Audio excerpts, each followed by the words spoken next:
egodu namhlanje. Ngiziwe ngithokoze ngilotshise nomlalelo Kwekwezi FM ulalele ngalesikhathi. Thokoza kakhulu kwamambala.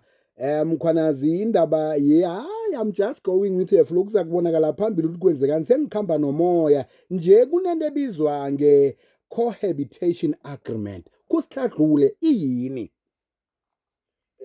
Mina sikhuluma nge-cohabitation agreement sithola ama-couple naka ayahlala mara ama-couple amburu angakazimiseli ukuthi angachata nofana angene emtshadweni ma-couple ahlala endlini yinye beziwe ahlala ngasuthi bachadile and abaningi babo amburu seminyaka eminingi bahlele njengabantu abachadileyo abanye bana-10 years abanye bana-15 years biziwe i-cohabitation agreement le biziwe iza emva kokubana laba bathe bahleli bababili njalo bahlala isikhathi eside bahlala iminyaka oyi-1 wabo wabhubha biziwe kaningi inkinga zivela lapho omunye sekahlongakele khona and lokhu abahlele njalo songathatha ngasuthi bachadile na ungabazi nofana ungazi umlando wabo ungacabanga ukuthi bachadile mara-ke lokhu asekubhubhe munye bese kulwa amafemeli-ke bisiwe ngendaba yempahla nofana i-property e-involve kule relationship uthola lo mhlambe ophilako uthathelwe izambatho nofana uthathelwa impahla bathi ngiyakamufi ngiyakabhuti wethu nofana ngiyakasesi wethu so akusahlukaniseki ukuthi impahla le ngiyakabani le ngiyakabani omunye wabo wamakhaphula sekathulile biziwe ukuzikhulumela ukuthi awa ifriji bengeyami ikoloyi le yathengwa ngimi into ezinjengalezo so sithola sine-situation la esinalelo esibizwa ukuthi i-cohabitation agreement ngelimi elijwayelekileko biziwe kaningi abantu aye bathi fat and sad kune-agreement-ke ngokomthetho ekumele ibe khona nofana abantu abangayenza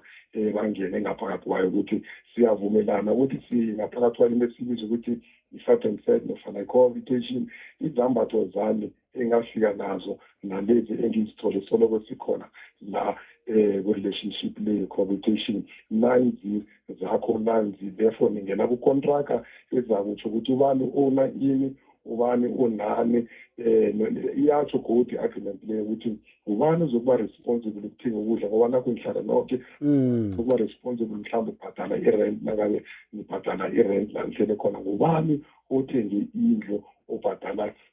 ibhoni ngaso sonke isikhathi izinto zonke ezizakuhlathulula kule agreement and e-lawful and e-binding ekugcineni lesizo mkhwanazi ngombana kuyaliwe emarumini uhlezi nje uzwe kuyabethwana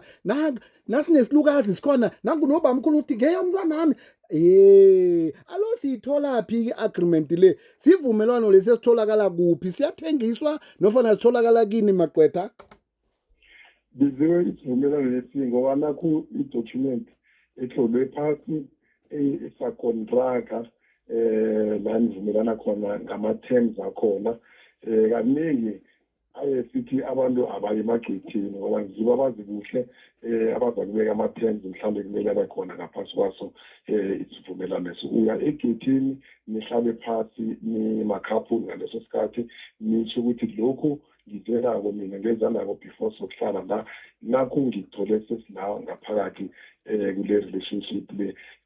oza kubhadela ama-rates and taxes kuza kuba ngilo ozokubhadala indlu nasi indlu sithengile ingaphasi kwegama lami ngime ngibhadela ibhanga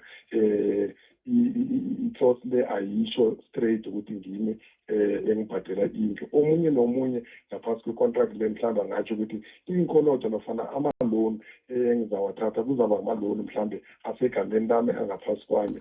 ngaso sonke isikhathi ngizokuba liable ukuthi mhlawumbe ngiwabhadele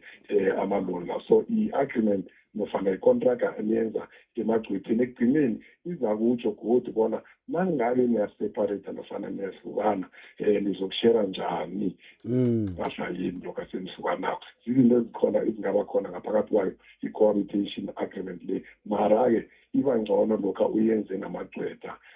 ngoba ngibo khulukhulu abazi umthetho abaza kubeka ama-clause la kuhle and ibe yinto nakusasa nasoyithethe ukuthi uyayi-challenge uya nayo ekhoto kube yinto ephathekayo.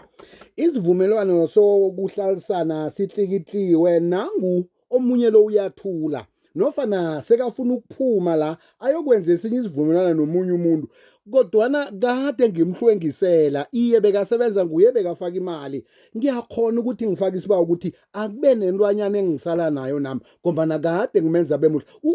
umbatha izambatha zomthetho nje ngebanga lami ngiyakhona ukuthi ngifake isibawo kini ngemva kokuthi sineminyaka siyihlikihlile ikontract le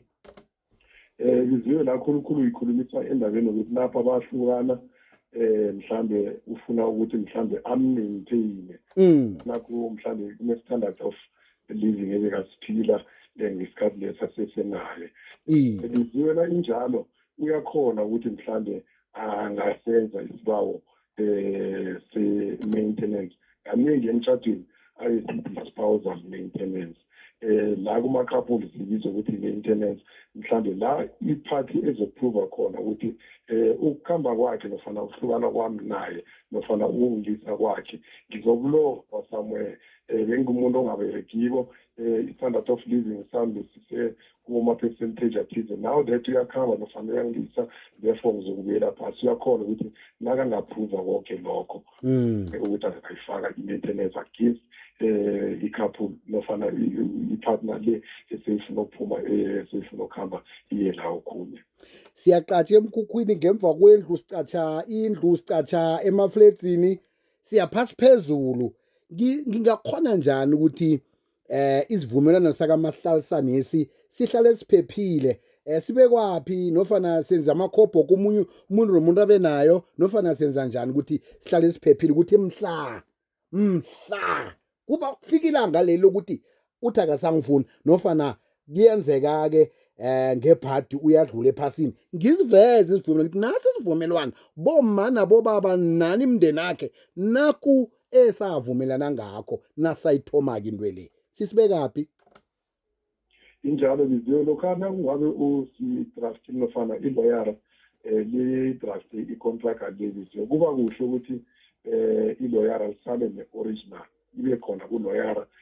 umuntu ozoba yi-center ye-agreement la omunye nomunye azokuba ne-access ukuthi angaya ayona-accessa i-document kaningi iloyara ziza kubamba i-original bese limnikela amakhophi mina ne-couple ukuthi nihlale linawo mara-ke omunye nomunye nangabe ufuna uku-accessa i-document le nima-couple kuba kuhle ukuthi lokho niyokusayina niyoyenza i-contract le eloyareni ibekeni isave lapha eloyareni ngoba umuntu o-accessible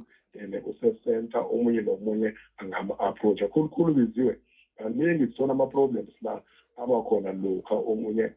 la ahlongakele khona ayiphetheko mhlawumbe oseleko bebambize nangamagama bathi ubulele ubhuti nofana umbulele usisi into ezinjengalezo therefore kuba lula ukuthi kuyiwe lapha eloyareni nalo lizakutsho ukuthi ngibala bayenza kini nathi i-original kithethe vele kwahlukaniswa ngendlela i-contract le etsho ngayo kuba lula kuba important ukuthi ngaso sonke isikhathi isale neloyara leli elibadraftele yona la sayina la i-commissioner bisiwe Mkhwanazi ngaphambi kobana sokusela amanzi nasi imbuzo emibili engiba ukuthi ungiphendule yona nasibuyako ngiyakhona ukuthi ngibe nazi imvumelano lezi zibe zinengi mhlawumnye eloyareni linye nofana le ngombana abantu bamababazana kokhunyeke yini esingayifunda ngokuqakatheka kwasi isivumelano lesi nasibuyokusela amanzi amandla kamba asengatshanini yakhe yekhambo lempilo yakhe ubuhle bakhe bubonakala khudlwana ngokuzithemba kwakhe ngithanda ukukhumbuza ukuthi kaZonga isibeletho siyafukamela sithi singafukamela umntwana bese uyambeletha ngiba ukuthi uthatha isikhathi lesi ufukamela izinto ezihle ezifanele wena ngoba ngelinye ilanga uzozibeletha ikwekwezi FM igidinga aboma abakhutheleko abangabeki phasi natshisako ngitsho